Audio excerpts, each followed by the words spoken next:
Hello and welcome to this website. My name is Peter Bannister. I'm the one team member on this side of the Atlantic. I'm British, as you might hear from my accent, and live in France. I've been living here for 30 years. After spending 20 years in Paris, I'm now in the small medieval town of Cluny, which was once a great center of learning and of Christian spirituality, which exported monasteries all over the known world at the time. What am I doing on the site? Well, I have a double background as a professional musician, but also as a theologian, having done master's training in systematic and philosophical theology.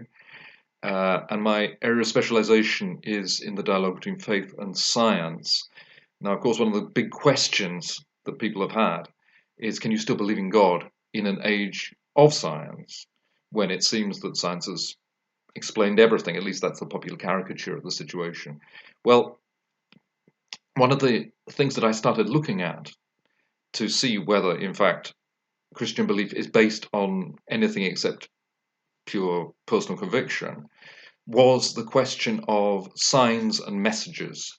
Because if you look at the biblical record, this seems to be the way that God operates. If you think of Moses and the burning bush, for example, first of all, he's out there and he sees this scientifically inexplicable phenomenon, and then he has this encounter with God, who gives him a message and a mission. And it seems that if you look not only through the scriptures but down through Christian history, this combination of sign and message is really a classic way of communicating. Uh, Obviously, there's a lot of people out there who say, "Well, yes, that's all right, but that was 2,000 years ago, and what about now?" Well, I started looking. I started looking also because I'd come across people personally who'd had near-death experiences and claimed to have, had a first-hand experience encounter with God. And I thought, well, I mean, that's very interesting, but I can't get inside their heads. So how am I going to test this? I need a control group of people from another kind of perspective. And I came across uh, something which I didn't expect to find, which was a sort of contemporary mystical tradition of people who also claimed that they'd had the sort of same experience as the prophets in the Bible. In other words, that God has kind of broken into their lives and sort of burst all their frame of reference and started speaking to them. And it backed it up with signs. And some of these signs were actually kind of lab testable.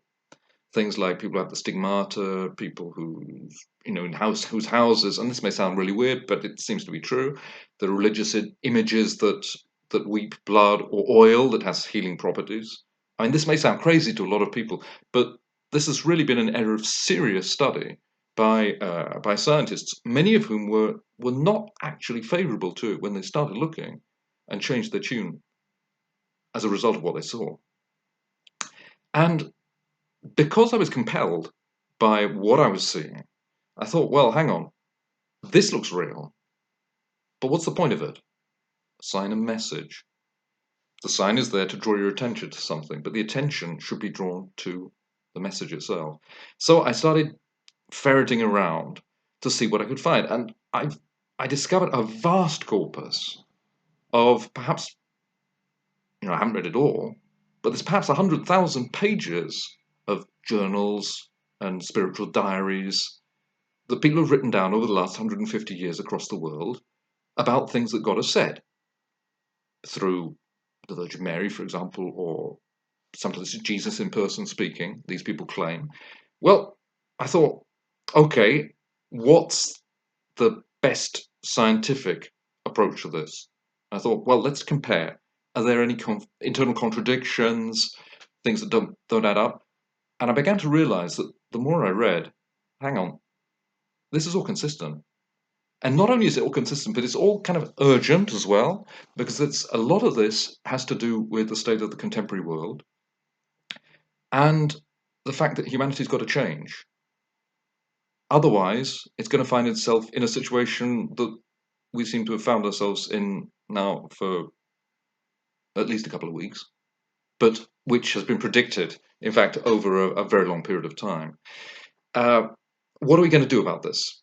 Well, it seems to me that the first thing is that we've got to study with an open mind these writings, which are coming at us all the time, actually. And not many people are aware of this, but if you speak a few languages, and I'm not saying that because I'm sort of proud of anything, but my life experience has led me to have to learn a number of languages. You begin to see all sorts of connections and a kind of coherence between, what some guy is saying out in the Amazon, and then somebody who's sort of saying the same thing on an island in the Bay of Naples. Why? The ultimate philosopher's question. Why is there something here rather than nothing? So, just to sum up, my contribution, I hope, to this website is to introduce the perspective of science and also philosophy, to say, hang on, we want to approach this with the same rigor, I'm speaking from my own perspective, that I would do if I was writing a peer-reviewed article or a book chapter in a collective volume sort of authored by professors who won't let you away with anything. The harmony of faith and reason is, again, one of my watchwords. And I remember the words of John Paul II, who said that faith and reason are the two wings by which the human being rises to the contemplation of God. And I'm going to hold to that. I'm going to try to, and this, you hold me to this, to be as rigorous in approaching this material as I can, and to share what I feel, and I'm not infallible, of course, is secure and important for our times.